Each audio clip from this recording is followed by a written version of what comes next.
Complete नहीं हो जाएंगी, हम आगे नहीं बढ़ पाएंगे, बीच में हम लीव नहीं कर सकते, इसको ध्यान दीजिएगा। अब हमारे यहाँ पर टॉपिक नंबर, अभी तक हम लोग कहाँ पर चले थे, देखिएगा ये रिएक्शन जो हमने डिस्कशन की थी, ये रिएक्शन हमारी थी Claisen Schmidt reaction. Claisen Schmidt के बाद आ जाती है क्लेजन कंडेंसेशन रिएक्शन। अब क्लेजन कंडेंसेशन रिएक्शन में कौन इंटरमीडिएट होगा, कौन, पूरी रिएक्शन के साथ में लगातार सब मैं बता ही रहा हूँ, उसी तरीके से आगे हेडिंग बना लेते हैं। 7th पॉइंट हो जाएगा, 7th है कि 8th है, चलिए देख लेते हैं। ये 7th हो गया, क्लेजन सिमिट 7th हो गया। अब हमारे पास आ जाता है क्लेजन क्लीमेंसन रिडक्शन रिएक्शन, और कर लेते हैं क्लीमेंसन रिडक्शन। तो यहाँ हेडिंग बना देता हूं मैं, 8th रिएक्शन बना देता हूं क्लीमेंसन रिडक्शन रिएक्शन। चलिए लिखिएगा क्लीमेंसन रिडक्शन रिएक्शन। क्लीमेंसन रिडक्शन में आपको कॉमनली ये पता है कि हम लोग क्लीमेंसन में क्या करते हैं, क्लीमेंसन में जितने भी कार्बोनाइल कंपाउंड होते हैं, ये कार्बोनाइल कंपाउंड्स कॉमनली आपने देखा है कि रिएक्शन करते हैं नेसेंट हाइड्रोजन से, और ये नेसेंट हाइड्रोजन कहाँ से आता है आपको पता होना चाहिए, जिंक मरकरी और HCl के साथ में ये यूज किया जाता है। यही क्लीमेंसन का रिड्यूसिंग एजेंट माना जाता है। कार्बोनिल कंपाउंड कोई भी हो और प्रोडक्ट आपका फिर इस तरीके से एल्कीन बन जाता है, प्रोडक्ट आपका एल्कीन बनता है। लेकिन एल्कीन में ये तो एक सिंपल रिएक्शन है जो हर जगह पढ़ते हैं, थोड़ी सी टिपिकल रिएक्शन की तरफ चलते हैं। मान लीजिए अगर आपने फिनाइल ग्रुप भी ले लिया, तब भी कंडीशन वही रहेगी कि फिनाइल ग्रुप भी रिडक्शन करेगा, और फिनाइल ग्रुप रिडक्शन करने के बाद में वही आपका एल्कीन कैटेगरी के हाइड्रोकार्बन बना देगा, और हाइड्रोकार्बन हो गया आपका C6H5, और यहाँ पर आ जाएगा आपका CH2 और CH3।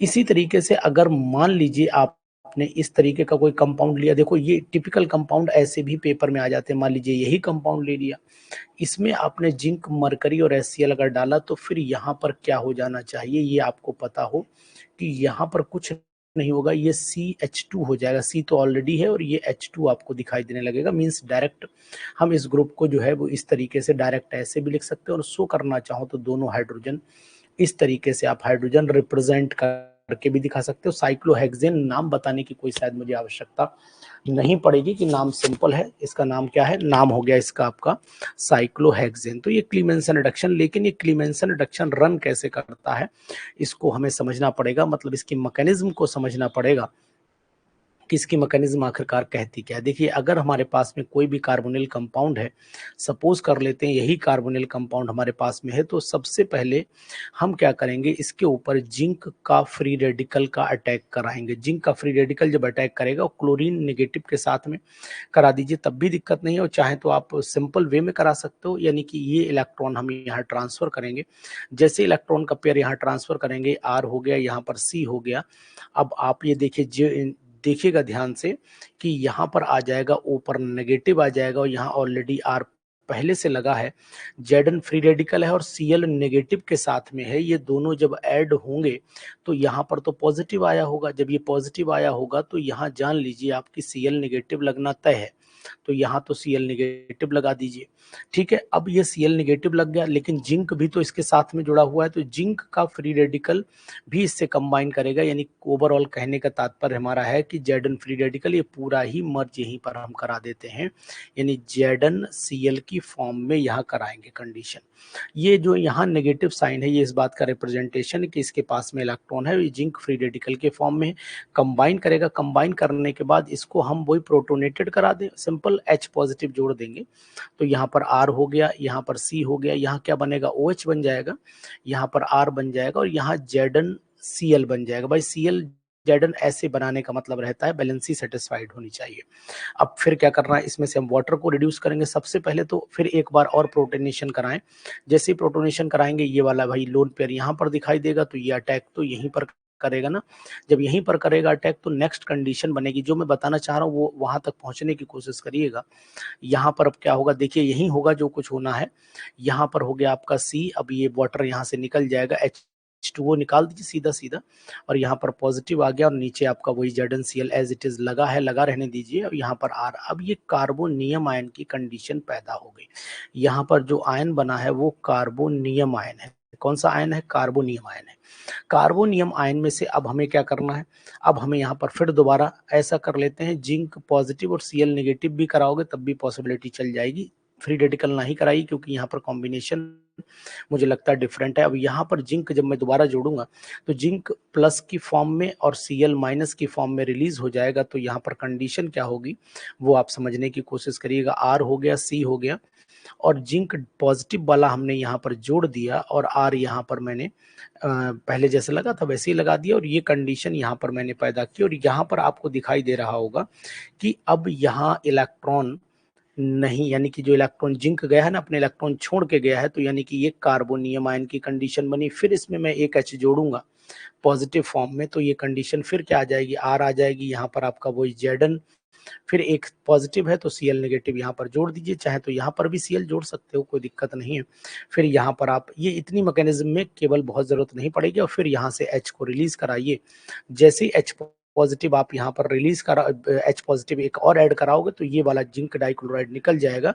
तो यानी कि R हो गया, फिर यहाँ पर H हो गया, फिर यहाँ पर H हो गया, फिर यहाँ पर R हो गया। तो यहाँ एक चीज और बायो कंडीशन है, ये Zn है और Zn अपने इलेक्ट्रॉन लेकर के निकलेगा और Cl ऑलरेडी वहां से छोड़ करके आया तो ZnCl2 निकल जाएगा। हमें केवल एक चीज जो नोट करनी है, मैकेनिज्म से बहुत बड़ा लेना देना नहीं है। यहाँ पर कार्बोनियम आयन बन रहा है और यहाँ पर आप नोट कर पा रहे होंगे कार्ब एनायन की कंडीशन भी पैदा हो रही। तो ऐसी रिएक्शन जो दोनों कार्ब एनायन और कार्बोनियम आयन दोनों से रन कर रही है वो है आपकी क्लीमेंसन रिडक्शन रिएक्शन। बस मेन जो पॉइंट है हम उसको इंडिकेट करने की कोशिश करेंगे। मैकेनिज्म मैंने ऑलरेडी पढ़ा ही रखी है बहुत सारी, तो वहां पर आप अपना मैकेनिज्म अपने हिसाब से देख भी लीजिएगा। अब 9th पॉइंट पर आते हैं, कर्टियस। ये मैंने बीच बीच में बताई थी कि कर्टियस रिएक्शन जो होती है, कर्टियस रीअरेंजमेंट बोलते हैं, कर्टियस रीअरेंजमेंट बोलते हैं।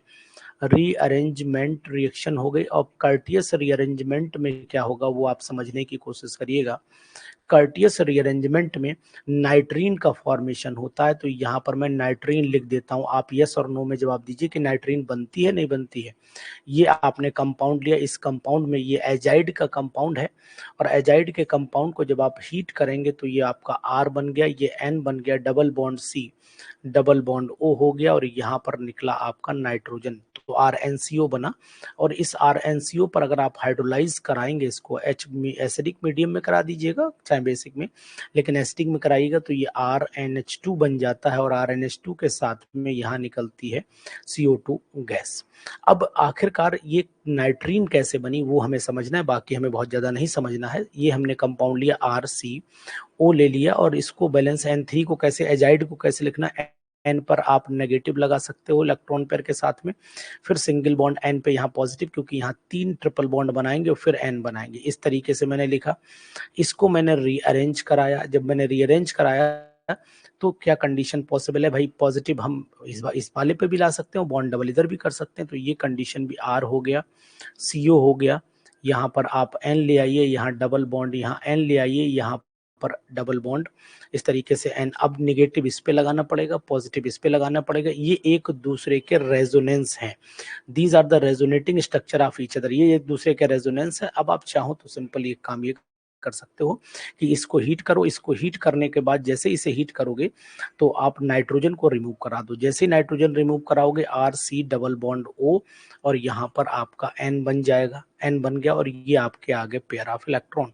जैसे ये पेयर ऑफ इलेक्ट्रॉन चाहे नीचे बनाओ चाहे ऊपर बनाओ, अब क्या होगा, ये R जो है वो यहाँ अटैक करेगा, ये बॉन्ड इधर रोटेट करेगा, कंडीशन बन जाएगी आपके सामने। यहाँ पर आ जाएगा आपका R हो गया, C डबल नहीं, R हो गया, R किसके साथ जुड़ा, N के साथ में जुड़ा है, तो यानी कि यहाँ पर आ जाएगा O रह गया, डबल बॉन्ड C रह गया और डबल बॉन्ड N हो गया, सिंगल बॉन्ड R हो गया, यानी कि रीअरेंजमेंट हुआ। तो यहाँ पर आपने देखा कि जो ये कंपाउंड बनाई, ये नाइट्रीन का फॉर्मेशन हुआ और नाइट्रीन का फॉर्मेशन होता है तो यहाँ पर नोट कर पाइए कि आपको लिखवाया भी गया था कि भाई नाइट्रीन का फॉर्मेशन इस रिएक्शन में होता है। तो इस तरीके से कर्टियस का रीअरेंजमेंट ध्यान रखिएगा, नाइट्रीन के थ्रू चलता है। इसी तरीके से डार्जन्स रिएक्शन, डार्जन कंडेंसेशन की बात आई थी एक बार, तो डार्जन कंडेंसेशन की बात भी कर लेते हैं। 10th पॉइंट पर आ जाइए, डार्जन्स कंडेंसेशन। डार्जन्स कंडेंसेशन में क्या होता है, डार्जन्स कंडेंसेशन डार्जन्स कंडेंसेशन में क्या होता है वो समझने की कोशिश करिएगा। देखिए डार्जन कंडेंसेशन में ये बेस कैटालाइज रिएक्शन होती है, बेस के थ्रू कैटालाइज होती है। एक बात आप ये भी ध्यान दीजिएगा, बेस कैटालाइज होती है बिल्कुल जैसे कि एल्डोल कंडेंसेशन था वैसे ही चलती है। ये हमने आर कोई भी कीटोन ले लिया और इसकी रिएक्शन हमने Cl CH2 C O O C2H5 के साथ में कराई और यहाँ पर प्रोडक्ट बन गया है C2H5O Na बन गया। ठीक है, यहाँ पर अब इसे करना कुछ नहीं है, यहाँ से आप सीधा सीधा वो मतलब जो है अल्कोहल निकाल दीजिए और प्रोडक्ट को यहीं से जोड़ दीजिए। तो अब होगा क्या, कैसे जुड़ेगा वो मैं आपको दिखा रहा हूँ। देखो ये तो R हो गया, R2 लिख दो कोई दिक्कत नहीं, ये C हो गया, ये वाला C हो गया।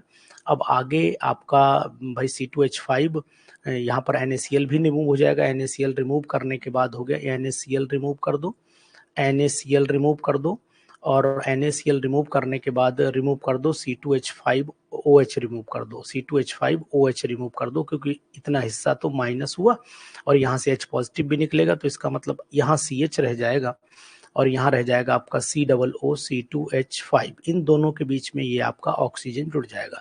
ये जब ऑक्सीजन जुड़ा तो आखिरकार ये रिएक्शन प्रोसीड कैसे हुई होगी, तो ध्यान दीजिएगा, बस यही इंपॉर्टेंट पॉइंट है जो अब मैं लिखने जा रहा हूँ। ये वाला पॉइंट इंपॉर्टेंट है। Cl लिखा, यहाँ पर CH2 COO C2H5। Preeti ji बताइएगा कि अगर मान लीजिए यहाँ पर मैंने ये बेस कैटालाइज है तो बेस को अटैक कराई, ये बेस तो ही है, ये जब बेस को अटैक कराएंगे तो यहाँ से H निकल जाएगा यानी कि बना माइनस का C2H5OH बन जाएगा और जब C2H5OH बनेगा तो ये वाला H निकल गया ना, तो इसका मतलब यहाँ CH रह जाएगा और यहाँ पर आपका COO C2H5। अब ये CH रह गया तो मतलब इस पे नेगेटिवली चार्ज आयन मैंने बना दिया, ये कार्ब एनायन बन गया, ये कार्ब एनायन बन गया। अब इस कार्ब एनायन को हम लोग अटैक करा लेते हैं, कार्ब एनायनिक एस्टर भी बोल सकते हैं। GOC पार्ट सो नहीं है, वो धोखे से लिख गया तो फिफ्थ वाला ही है, वो धोखे से 4 वाला है ही नहीं, पार्ट 5 ही है। ठीक है, वो फिफ्थ नहीं था, धोखे से लिख गया था। अब इसको अटैक करा लीजिए, जैसे ही अटैक कराएंगे यहाँ पर C6H5CH हो गया और डबल बॉन्ड O ले लो, कोई भी एल्डिहाइड कीटोन जो भी लेना है ले लीजिए और यहाँ पर आप लीजिए CH, वही अपना फ्री रेडिकल कार्ब एनायन ले लीजिए और यहाँ आप Cl लगाए हुए हैं और ये नेगेटिव वाला पार्ट कहाँ अटैक करेगा, ये नेगेटिव वाला पार्ट कार्बन पर अटैक करेगा। जैसे ही कार्बन पर अटैक करेगा ये बॉन्ड ट्रांसफर होकर इधर आ जाएगा, यानी कि सिचुएशन हो गई C6 हो गया, H5 हो गया, C हो गया, यहाँ पर H लगा लीजिए, नीचे आपका वही O पर नेगेटिव आ गया, O पर नेगेटिव और यहाँ पर आ गया आपका CH और यहाँ Cl ऑलरेडी जुड़ा हुआ है, फिर वही COO C2H5। इतनी सिचुएशन के बाद कुछ नहीं करना है। नेगेटिव, अब ध्यान दीजिए, नेगेटिव बॉन्ड जो साइन है ये नेगेटिव यहाँ पर बॉन्ड बनाएगा और यहाँ से क्लोरीन खट से रिलीज हो जाएगा। तो क्लोरीन जब रिलीज हो गया तो कुछ करना ही नहीं है। अब क्या रह गया, C6H5 हो गया, यहाँ पर CH रह गया, यहाँ पर बॉन्ड बना दीजिए ऊपर, हाँ ठीक है, यहाँ बॉन्ड बन गया, यहाँ CH रह गया, यहाँ COO C2H5। तो ये रिएक्शन अगर पूछी जाए तो किसके थ्रू रन कर रही है बताइए सब लोग। जो ये रिएक्शन है डार्जन कंडेंसेशन, ये कार्बोनियम आयन के थ्रू रन कर रही है, कार्बोकैटायन के थ्रू रन कर रही है, इतना जरूर बताइए क्योंकि जितनी जल्दी आप जवाब देंगे उतना ही हम लोग आगे बढ़ लेंगे और आगे बढ़ने के बाद हम फटाफट क्वेश्चंस की तरफ भी जाएंगे। लेकिन पहले आपकी पूरे अरमान मिटा दूं, यानी क्वेश्चंस जितने भी है, टॉपिक जितने भी हैं वो कंप्लीट हो जाए, यानी 11th पॉइंट पर आ जाइए। थोड़ी स्पीड आज ज़्यादा लूंगा क्योंकि कारण ये कि जल्दी कवर अप करना है आज ही, नहीं तो कुछ अभी एरोमेटिसिटी पर भी क्वेश्चंस हैं उनको भी कराने पड़ेंगे। डाइल्स एल्डर रिएक्शन, डाइल्स एल्डर रिएक्शन, अब ये डाइल्स एल्डर रिएक्शन बहुत आती है, ये फ्री रेडिकल के थ्रू रन करती है, मतलब इसको हम अधिकतर फ्री रेडिकल के साथ में कंसीडर करेंगे। तो यहाँ पर फ्री रेडिकल भी चलती है, फ्री रेडिकल भी चलती है और ट्रांजिशन स्टेट भी इसमें आती है, यानी कि ब्रैकेट में मैं लिख देता हूँ ट्रांजिशन स्टेट, ट्रांजिशन स्टेट के थ्रू ही ये रिएक्शन चलती है, इस बात का ध्यान दीजिए। ट्रांजिशन स्टेटस में आती है, चौधरी जी बताइएगा यस और नो। अब डाइल्स एल्डर में कोई बहुत खास तो है नहीं बात। डाइल्स एल्डर में क्या है कि ये मैंने कंपाउंड लिया इस तरीके का, ये मैंने ब्यूटाडाइन लिया है,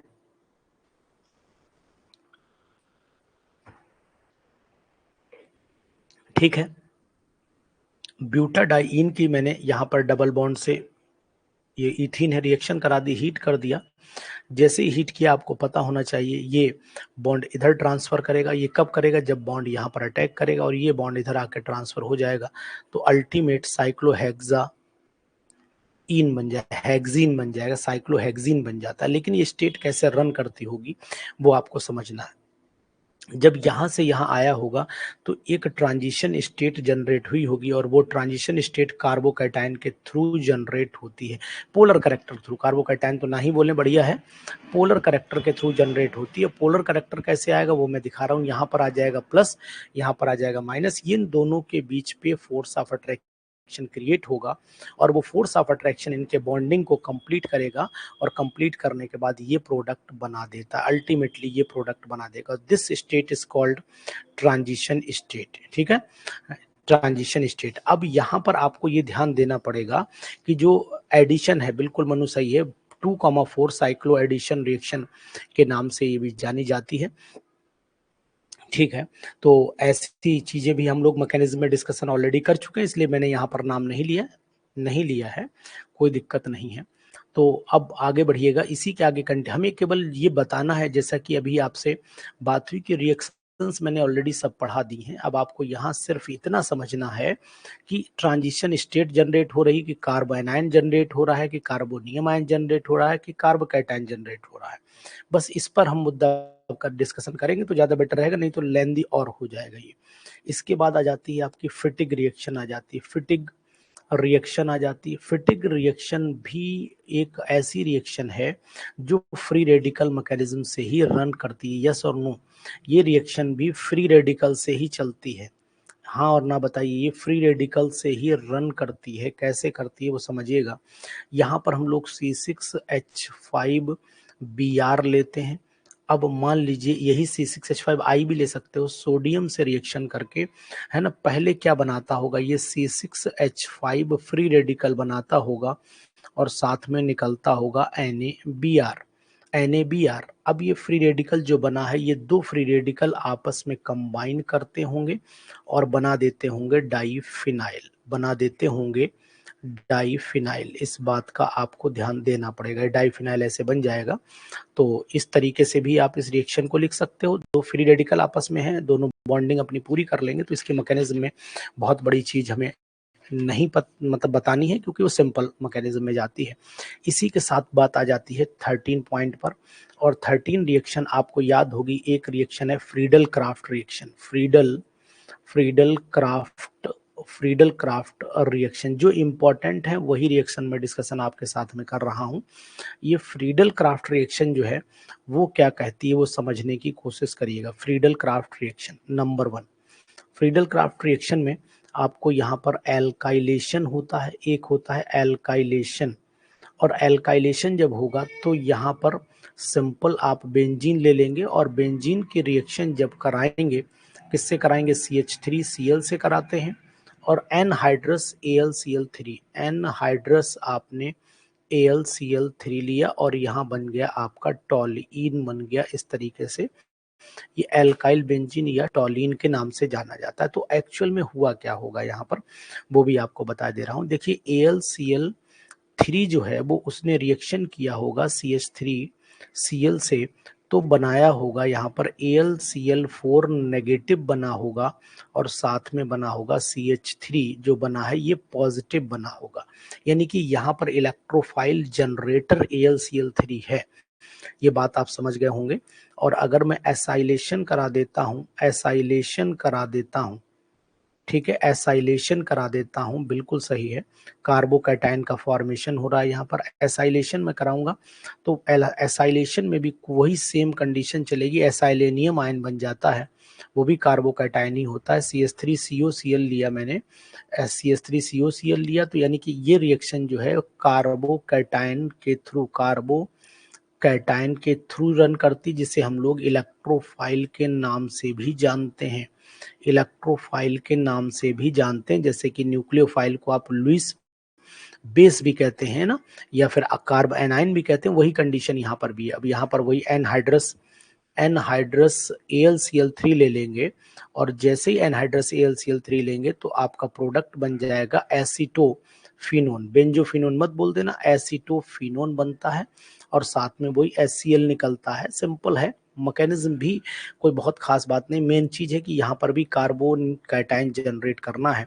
ये AlCl3 जो है ये रिएक्शन करेगा CH3COCl से। जैसे ही इससे रिएक्शन करेगा ये क्या करेगा, ये बना देगा CH3, एसाइलिनियम आयन बन जाता है। ये भी एक कार्बोकैटायन है और साथ में निकलता है AlCl4 नेगेटिव। बात इतनी सभी को समझ में आ रही है?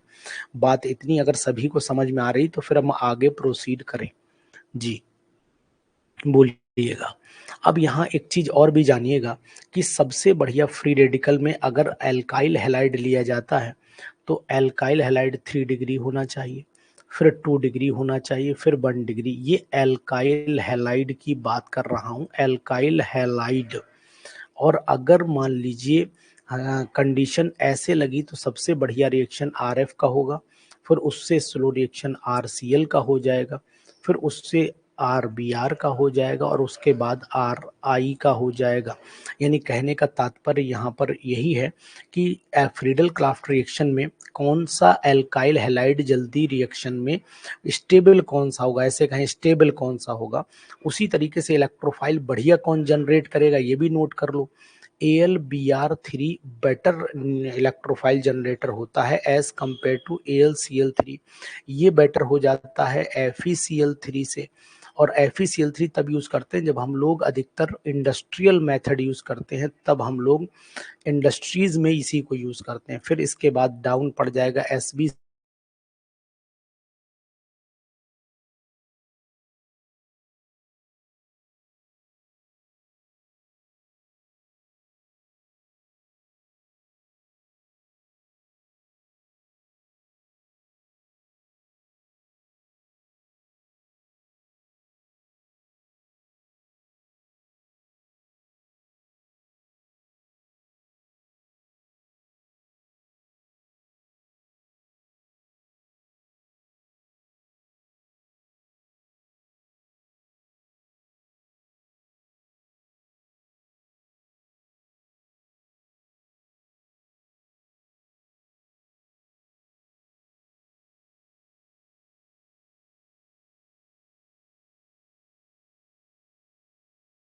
Cl पॉजिटिव बनेगा और AlCl3 नेगेटिव, मतलब इसको कंबाइन करा दिए, बॉन्ड बना दीजिए।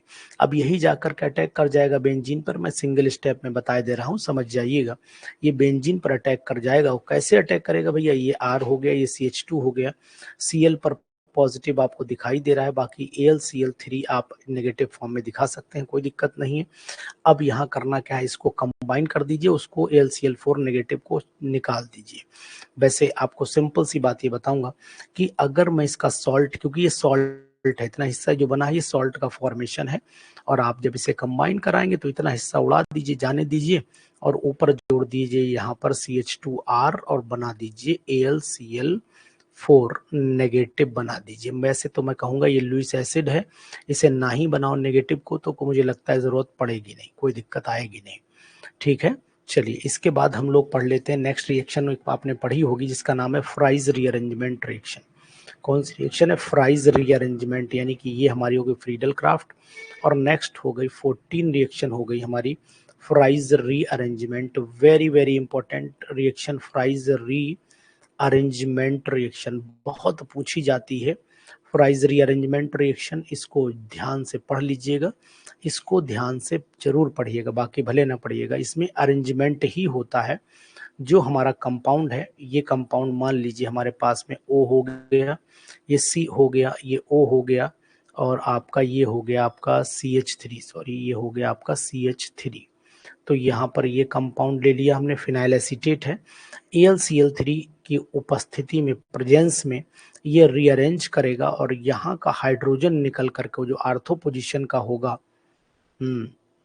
ये जो आर्थो पोजीशन का यहाँ पर, यहाँ जहाँ मैंने डॉट रखा है, यहाँ से जो H निकलेगा, ये H ऊपर की तरफ जाएगा और वो नीचे की तरफ आएगा, यानी कि रीअरेंजमेंट इन्हीं के बीच होगा। तो यहाँ पर हो गया आपका COCH3 हो गया, और यहाँ पर आ गया आपका OH। ये तो बनता है, ये आर्थो वाला प्रोडक्ट भी है, इसी सेम कंडीशन पे पैरा वाला भी बनता है, तो उसको भी मैं दिखाई दे रहा हूँ, लेकिन एक ही दिखाने की जरूरत है देखिए वर्मा जी, दूसरा दिखाने की जरूरत आपको शायद नहीं होगी। लेकिन ये अब आप कैसे रन करता है, तो एसाइलियम आयन के थ्रू ही ये भी रन करता है, ये भी एसाइलिनियम आयन के थ्रू रन करता है। तो यहाँ पर लिख देता हूँ एसाइलिनियम आयन के थ्रू ही, एसाइलियम भी लिखते हैं, एसाइलियम आयन के थ्रू ही रन करता है। ये बात ध्यान दीजिएगा, कैसे रन करेगा वो मैं आपको दिखाने की कोशिश कर देता हूँ। बस ये चीजें छोटी छोटी सी याद रखिएगा, काम आपका हो जाएगा।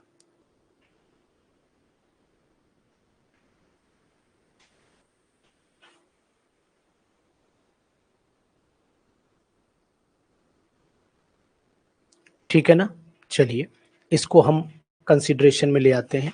यहाँ मैं एक कैटेगरी एक और भी लेता हूँ, यहाँ पर O ले लिया मैंने, यहाँ पर CO ले लिया, यहाँ पर मैं CH3 ले लेता हूँ। ये मेरा वही प्रोडक्ट है जो ऑलरेडी था।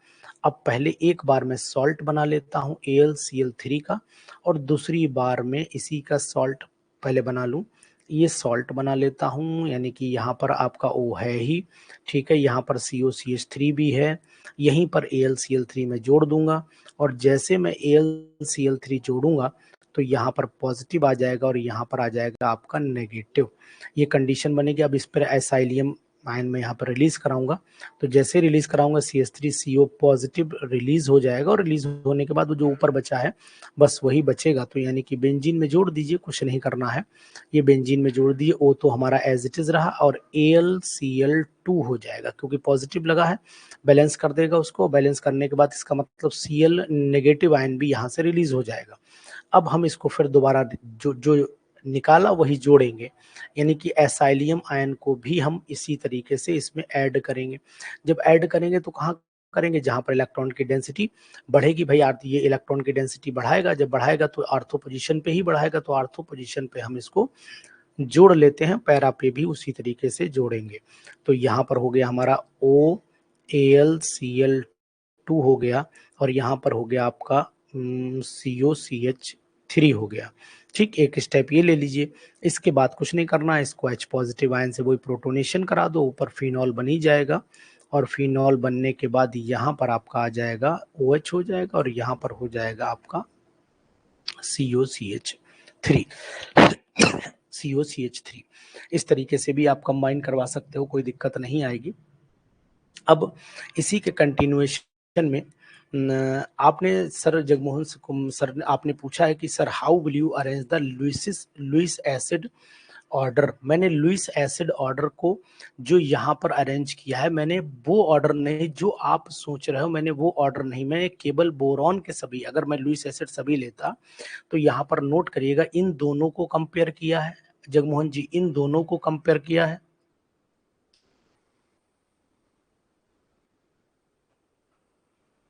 वॉइस मेरी नहीं आ रही है, वॉइस आ रही है, इन दोनों को कंपेयर किया है, ठीक है। और उसके बाद अगर हम लोग नेक्स्ट सीरीज में आ जाते हैं, आप नोट कर पाइएगा, Fe और Sb इन दोनों को आपस में कंसिडरेशन में लाए हैं, इन दोनों को लाए हैं, ठीक है ना।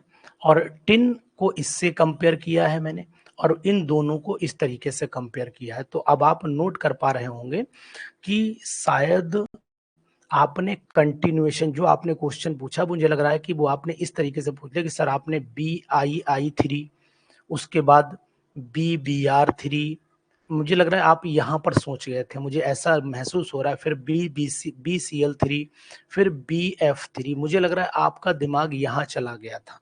लेकिन सर मैं आपको बताने की कोशिश करूंगा कि मैंने दोनों को कंपेयर, क्योंकि पेपर में जो दिक्कत आती है हम लोगों को, वो दिक्कत यह आती कि कंटिन्यूएशन में अगर पूछा तो आप बता देते हैं, लेकिन जब डिस्टरबेंस में पूछा तो शायद नहीं बता पाते हैं। इसीलिए मैं सब ये ऑर्डर डिस्कशन कर रहा हूं, जहां तक आप मेरी बात समझ पा रहे होंगे। मेरा मकसद ये था कि क्वेश्चन डिस्टर्ब करके ऑर्डर क्या होगा, ये ऑर्डर कुछ फिक्स है, और इन ऑर्डर को आप मेरी राय में जरूर पढ़िए। कारण ये है कि यही ऑर्डर पेपर में पीजीटीज में परेशान करते हैं, है ना। बाकी कंटिन्यूएशन में है तो वो तो सभी को पता है, और वो आप लोग नॉर्मल वे में कर लेते हैं। हॉफमैन्स रिएक्शन की अगर मैं बात करता हूं, हॉफ में, यही हम लोगों को अब डिस्कशन करना है। अब मेन टॉपिक ही चलेंगे और मेन टॉपिक के साथ में आप लोग लगातार कंटिन्यूटी जरूर बनाए रखिए और अपने कंटिन्यूटी को ब्रेक मत करिए। अब मत ब्रेक करिए, क्योंकि अब जितने भी टॉपिक चलेंगे वो सब इंपॉर्टेंट ही चलेंगे।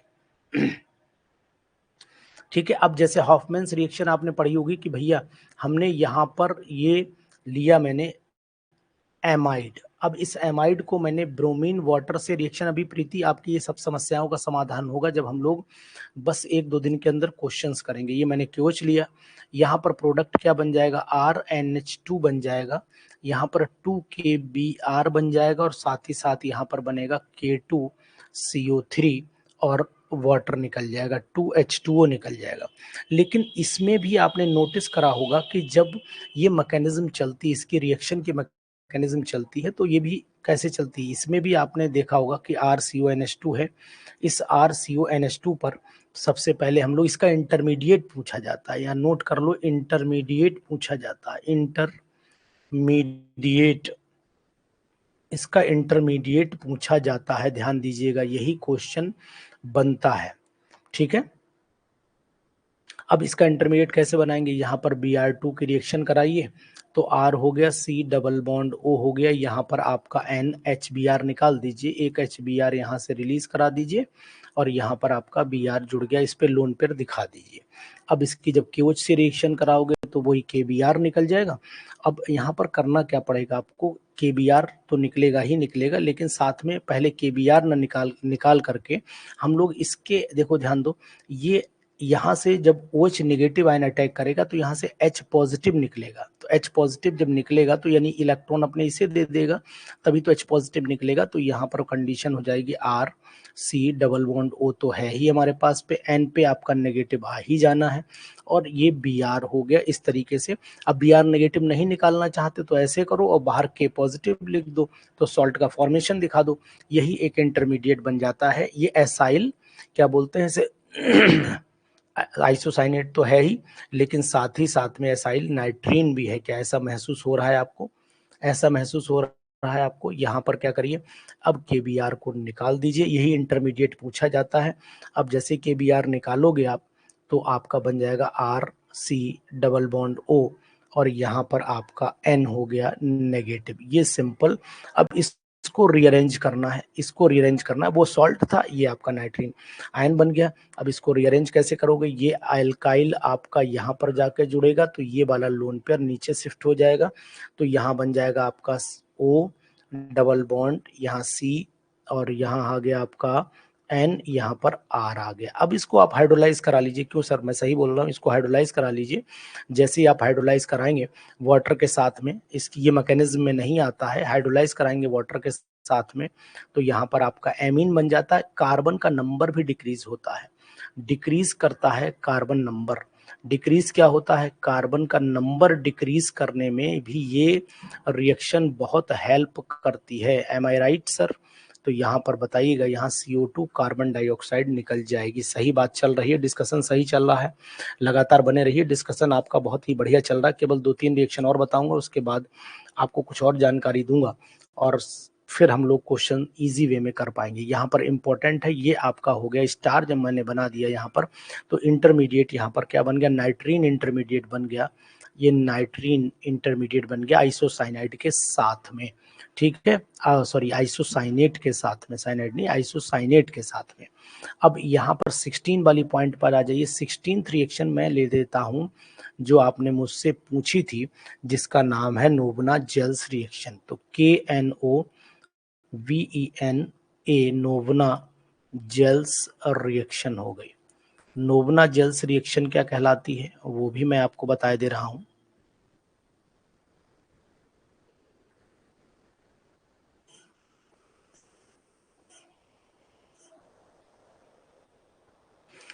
देखिए ये बेस कैटालाइज रिएक्शन कहलाती है, this is base catalyse reaction, ये बेस कैटालाइज रिएक्शन होती है,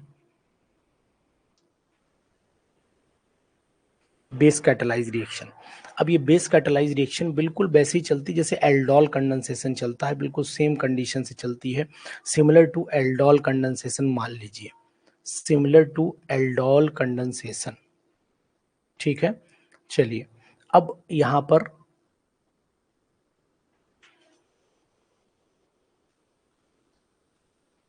चलो यहां लिख देता हूं कार्ब एनायन के थ्रू ये रन करेगी। ठीक है, अब इसमें एक कंडीशन ये भी है कि मान लीजिए इस रिएक्शन में होगा क्या, ये मैंने CH3CHO लिया, हाँ परकिन वो सेम है, एल्डोल है, परकिन है, सब एक ही कैटेगरी से रिएक्शन रन होती हैं। तो यहाँ CH3CHO ले लीजिए, और इस कंपाउंड का नाम शायद आपको पता होगा, इस कंपाउंड का नाम पता होगा, ये हो गया COOH। ठीक है, अब वैसे तो ये नोबल जेल्स रिएक्शन बोलते ही बोलते हैं, लेकिन मैं तो इसे नो बना जेल बोलता ही हूँ, जिसके नो बना फिर जेल। तो इजी वे में आप इसको याद कर सकते हो, वही स्पेलिंग नहीं तो स्पेलिंग भूल जाओगे आप। पैराडीनियम बेस की प्रेजेंस में स्ट्रॉन्ग बेस लीजिएगा, बेस की प्रेजेंस में रिएक्शन कराइए, यहाँ से H2O निकल जाता है, तो यहाँ हो गया आपका CH3 हो गया, CH हो गया, और डबल बॉन्ड C लगा दीजिए, और ऊपर यहाँ पर COOH भी लगा सकते हो, C2H5 भी। कुछ नहीं इस रिएक्शन में, क्या टफ है, लो प्रोडक्ट बन गया। क्या टफ है इस रिएक्शन में, कुछ भी टफ नहीं है। आप इस सॉल्ट को लीजिए, यहाँ पर इस एसिड को लीजिए, और यहाँ से ये वाला वाटर आप रिलीज करा दीजिए, तो इसमें भाई क्या टफ है रिएक्शन, इसमें कुछ भी टफ नहीं रिएक्शन में, सिंपल रिएक्शन है ना। अब इसको आप अगर हीट कर दीजिए, जैसे हीट करोगे आप, तो हीट करने के बाद प्रोडक्ट आपको मिल जाएगा, ये वाला छोटू यहाँ से निकल जाएगा, इस तरीके से CO2 रिलीज करा दीजिए। जब ये CO2 रिलीज हो गया, तो ये आपका CH3 हो गया, CH हो गया, डबल बॉन्ड CH, और सिंगल बॉन्ड COOH, ये आपका सिनामिक एसिड कहलाता है। ये क्या कहलाता है, सिनामिक एसिड कहलाता है। अब ये सिंपल रिएक्शन है, वाटर निकालना है और आपको जोड़ देना है, क्या जोड़ देना है, मेलोनिक एसिड जोड़ देना है। इसका नाम क्या है, मेलोनिक एसिड, मेलोनिक एसिड आपको जोड़ देना है इसमें, और ये आपका हो गया एसिटल डिहाइड हो गया। सही है। अब इसके अंदर क्या प्रोसेस होती होगी वो समझना भी जरूरी है। देखिए क्या प्रोसेस होती है, ये मैंने मेलोनिक एसिड लिया, ध्यान ध्यान दीजिएगा, CH2, ये हो गया COOH। अब बहुत ही सरल रिएक्शन है, बहुत सिंपल रिएक्शन है। COOH लिया, अब इसको मैंने OH बेस के साथ में जब रिएक्शन कराया, तो ये 0 हो गया, ये अल्फा, ये वाला हाइड्रो H पॉजिटिव निकलेगा, मतलब यहाँ से वाटर, तो ये हो गया आपका CH नेगेटिव हो गया, और यहाँ COOH का होल ट्वाइस में अब लिखे दे रहा हूं आसानी के लिए। ठीक है, अब ये नेगेटिव वाला ही अटैक करेगा, कैसे अटैक करेगा देख लेते हैं। ये हो गया आपका CH3, ये C, और यहाँ पर मैं डबल बॉन्ड O लिखे दे रहा हूँ, कार्ब एनायन बन गया यहाँ पर, बिल्कुल एक्यूरेट। इसी पर स्टार बना लीजिए और ब्रैकेट में लिख लीजिए कार्ब एनायन, समझ में आपको आ रही है, कार्ब एनायन बन गया। नीचे आप हाइड्रोजन लगा दीजिए, साथ में यहाँ लिख दीजिए CH, यहाँ हो गया नेगेटिव, और यहाँ COOH का होल ट्वाइस हो गया। इसके बाद अब आप इसको अटैक कराइए, जैसे ही इसको अटैक कराएंगे, इसको यहाँ पर भेज दीजिए, ट्रांसफर कर दीजिए, तो हो गया आपका RCO नेगेटिव हो गया, और यहाँ पर आपका H हो गया, यहाँ पर आपका CH हो गया, बाकी आपका COOH का होल ट्वाइस भी हो गया। ठीक है, इसके बाद चले आइए, ये यहाँ पर से निकला H पॉजिटिव, जब H पॉजिटिव, सॉरी इसमें जोड़ दीजिए, ऐड कर दीजिए, ऐड करना है, निकला नहीं, ऐड प्रोटोनेशन कराना है। तो जैसे ही प्रोटोनेशन कराना है,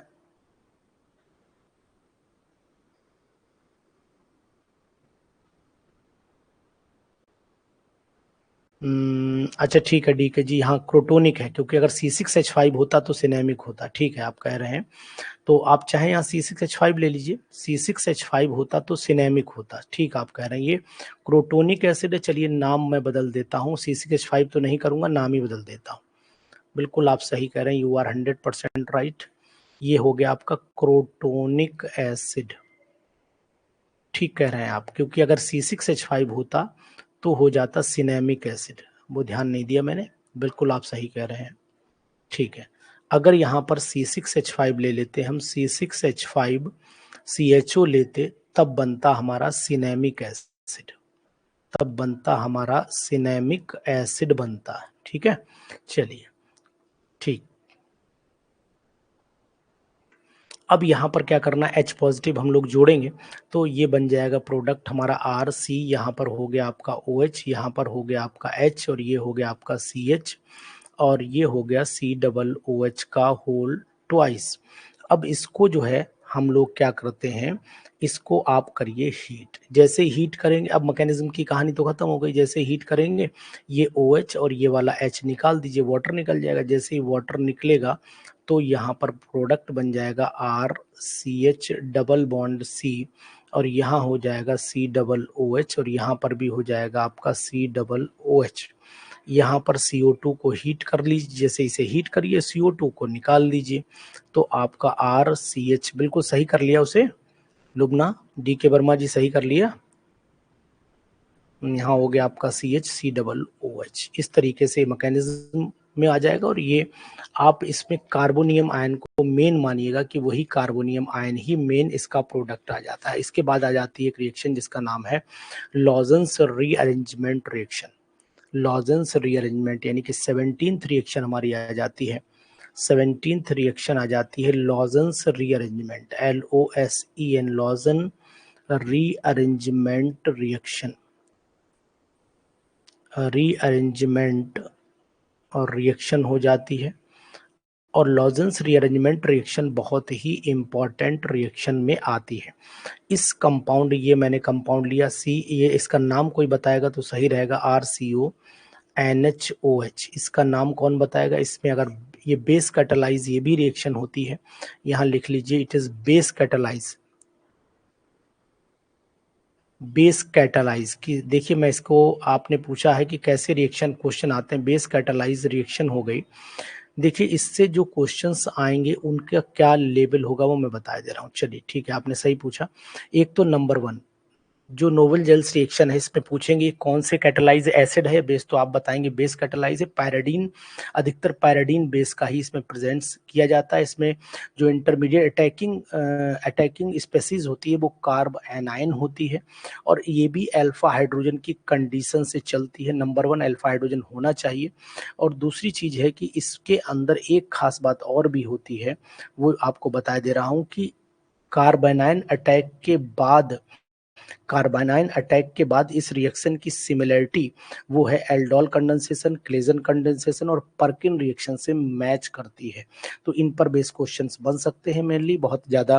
भाई एक रिएक्शन पे किस कैटालाइज है, कौन सा इंटरमीडिएट बन रहा है, क्या प्रोडक्ट बनेगा, ये ठीक है। तब पॉसिबिलिटी है अल्फा हाइड्रोजन की कंडीशन ध्यान दीजिएगा, अदरवाइज रिएक्शन फिर नहीं हो पाएगी। अगर अल्फा हाइड्रोजन नहीं है तो रिएक्शन नहीं हो पाएगी, ये बात ध्यान दीजिएगा। यहाँ पर भी एमीन बन जाते हैं और ये एमीन जो बने हैं RNH2 बना और साथ में आपने यहाँ पर CO2 निकाल दिया, कोई बात नहीं।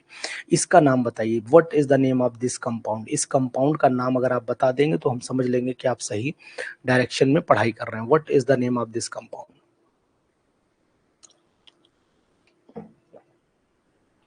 इस कंपाउंड का नाम क्या है जी बताइए।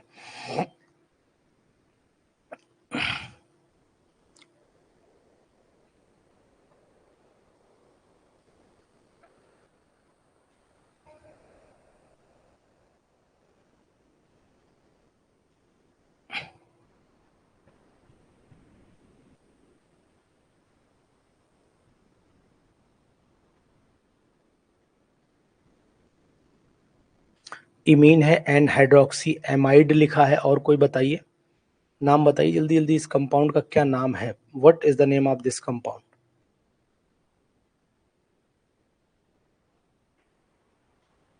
नहीं बता रहे हैं, चलिए इसका नाम है हाइड्रोक्सेमिक एसिड।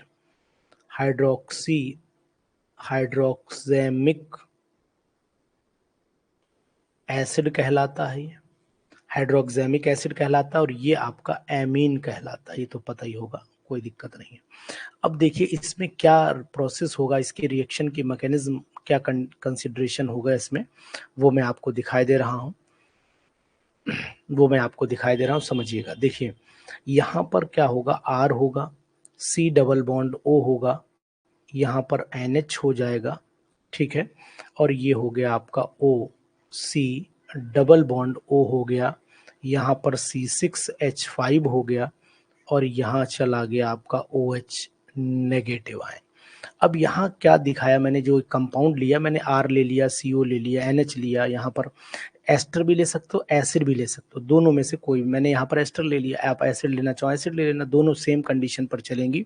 चलो कोई बात नहीं, सेम कंडीशन पर चलेंगी। ये बेस कैटालाइज है तो मैं बेस को अटैक कराऊंगा, बेस यहाँ से H को निकालेगा, तो जैसे ही H को निकालेगा तो सिंपल H पॉजिटिव फॉर्म में यहाँ से निकलेगा, और इस पर आप ऑटोमेटिकली देख पाएंगे कि ये इस पर नेगेटिव आ जाएगा। तो जब नेगेटिव आ जाएगा तो भैया नेगेटिव बनाना पड़ेगा। चलो बना लेते हैं। R हो गया, C हो गया, डबल बॉन्ड O, इसे कोई डिस्टरबेंस नहीं किया। यहाँ पर आपका नीचे लोन पेयर, ऊपर लोन पेयर और एक नेगेटिव साइन, ठीक है। फिर यहाँ पर O हो गया, फिर चाहे OH लिखो और चाहे आप जो है C6H5 एस्टर लिख लो, कुछ भी जो आपका मन करे। यहाँ से क्या करना है, अगर एसिड होता तो हम एसिड निकालते, और यहाँ से ये कैसे निकलेगा, देखो ये इलेक्ट्रॉन लेकर के चला जाएगा, तो ये हो गया आपका C6H5 COO नेगेटिव बन करके निकल गया। अब यहाँ बचा क्या, फिर वही कंडीशन बना, बचा RC डबल बॉन्ड O नाइट्रीन बन गया, यहाँ पर N हो गया, इस पर लोन पेयर, इस पर लोन पेयर, नेगेटिव साइन। ये बॉन्ड इधर आएगा, जब ये इधर आएगा तो फिर R जो है वो इधर कंबाइन करेगा, और जैसे ही कंबाइन करेगा तो आ गया RNCO। अब इसको हाइड्रोलाइज करा लीजिए। जैसे इसको हाइड्रोलाइज कराएंगे आप वाटर के साथ में, आपको पता है कि RnH2 बनना निश्चित हो जाता है। तो अब याद आया लॉजेंस रीअरेंजमेंट, अब आपको याद आ गया होगा, शायद याद आ गया होगा। 18th रिएक्शन क्या कहती है वो भी समझिएगा। 18th रिएक्शन कहती है आपकी, 18th रिएक्शन कहती है मानिक रिएक्शन।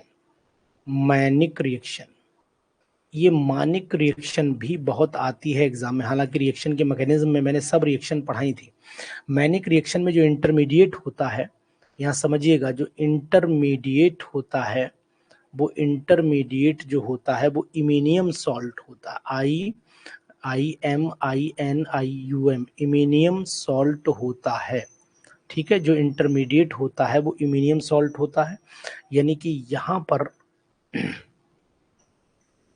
C6H5 COCH3 हो गया, इसको मैं HCHO के साथ में ट्रीटमेंट कराऊंगा, और यहाँ हो गया CH3 का होल ट्वाइस NH2। ये थोड़ी सी टिपिकल रिएक्शन है, होता है NH2 पॉजिटिव और Cl नेगेटिव।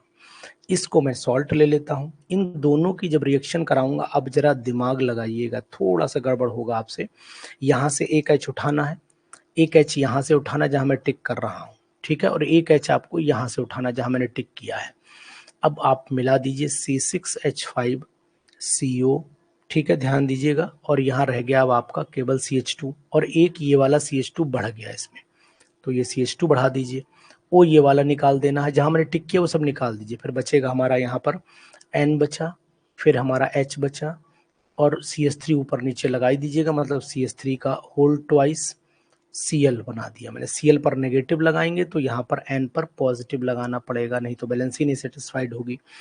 जब ये हमारा प्रोडक्ट बन गया तो अब हमने क्या करना है, ये बात ध्यान दीजिएगा कैसे हमने प्रोडक्ट बनाया। अब अगर आप एक CH3 लेते हो तो यहाँ NH बना रह जाएगा, है ना। यहाँ पर क्या रह जाएगा, जैसे सपोज कर लो आपने यहाँ पर एक CH3 लिया, तो एक CH3 वाली कंडीशन भी आप ले सकते हो। CH3 का होल ट्वाइस NH2 पॉजिटिव लिया, इसलिए हमने ट्वाइस लिया, वरना तो हम CH3 NH2 ले लेते, तब भी कोई दिक्कत नहीं थी। तो वो बैलेंसी के ऊपर है, आप रिएक्शन किससे करा रहे हो, ये बात भी निर्भर करती है कि किससे रिएक्शन हो रही है। तो ये ध्यान दीजिएगा कि आप जो रिएक्शन करा रहे हो सॉल्ट से करा रहे हो या फिर बेस से करा रहे हो। अब रिएक्शन में मान लीजिए थोड़ी देर के लिए हमने केवल बेस लिया, मान लेते हैं, चलो बेस से करा लेते हैं। R2NH ले लो, ये 2 डिग्री का एमीन हो गया। ये 2 डिग्री का एमीन सिंपल फॉर्मेल्डिहाइड के मॉलिक्यूल पर अटैक करेगा, और सिंपल फॉर्मेल्डिहाइड के मॉलिक्यूल पर जब ये अटैक करेगा तो कैसे अटैक करेगा, देखो ये 2 लोन पेयर यहाँ पर जाएंगे तो ये बॉन्ड आपका इधर ट्रांसफर हो जाएगा। जब ये इधर ट्रांसफर होगा तो बचा R2N बच गया, है ना, आगे C आ गया, ऊपर H, नीचे H आया, और यहाँ पर आ गया आपका OH, सिंपल। तो जब ये इलेक्ट्रॉन यहाँ दिखे, ये अगर इधर बॉन्ड बनाएंगे तो फिर ये ऐसे करके रिमूव हो सकता है, दोनों पॉसिबिलिटीज हैं।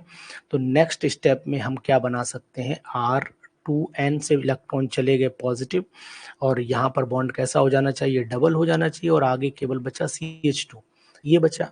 अब इसमें OH नेगेटिव आयन चाहो तो बाहर लिख दो, नहीं तो कोई दिक्कत ही नहीं है।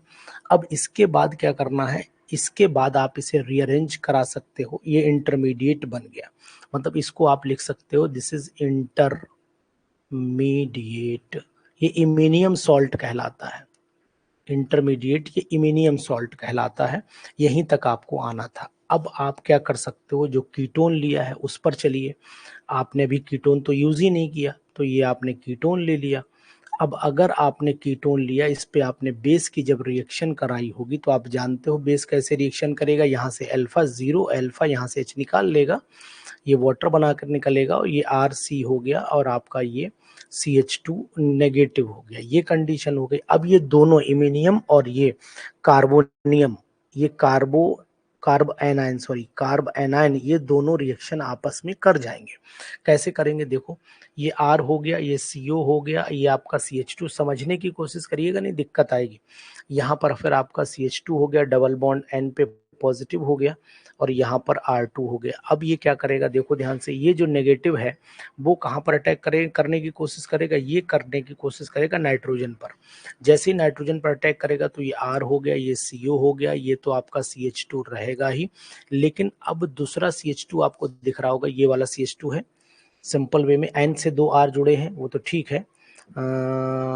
थोड़ा सा यहाँ पर ये CH2 हो गया। अगर मैं इसको दिखाऊं, रीअरेंज करके दिखा देता हूं, ये लोन पेयर है ना, लोन पेयर, तो फिर यहाँ पर अटैक कराऊं, नहीं तो दिक्कत करेगा। रुक जाइए, थोड़ा सा यहाँ मैकेनिज्म गड़बड़ हुई है, इसको मैं सेट करता हूँ। थोड़ी सी लग रहा है यहाँ पर डिस्टर्ब हुई, क्योंकि बनेगा नहीं ना मॉलिक्यूल।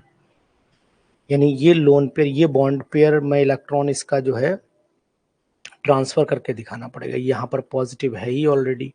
अगर ये पॉजिटिव है तो इसका मतलब ये हुआ, ये इलेक्ट्रॉन मैं यहाँ इस पर अटैक कराऊं, तो ये कंडीशन बनेगी R, एक बार देख लीजिए, CO हो गया, यहाँ पर आपका CH2 हो गया, फिर CH2 हो गया, फिर N हो गया, और 2 R यहाँ पर जुड़ गए। यानी कि ये इलेक्ट्रॉन का पेयर इस पर चला जाएगा, इसके नेगेटिव को हटा देगा। ठीक हो गया, ये इलेक्ट्रॉन पेयर यहाँ बॉन्ड बना लेगा, तो ये बॉन्ड वाले इलेक्ट्रॉन यहाँ चले जाएंगे, कंडीशन तैयार हो जाएगी। तो ये इस तरीके से रिएक्शन को कर सकते हो। तो ये चीज आपको ध्यान रखनी पड़ेगी। ये कुछ रिएक्शंस थी जो इम्पोर्टेंट थी, मैंने आपको इम्पोर्टेंट रिएक्शंस में ये समझ में आया कि इतनी रिएक्शन अगर मैं आपको बता देता हूँ, फिर मुझे लगता है कि ये काम आपके लिए आसान हो जाएगा, रिएक्शंस आप इजी वे में कर लेंगे। ठीक है, तो इतना रखें आज।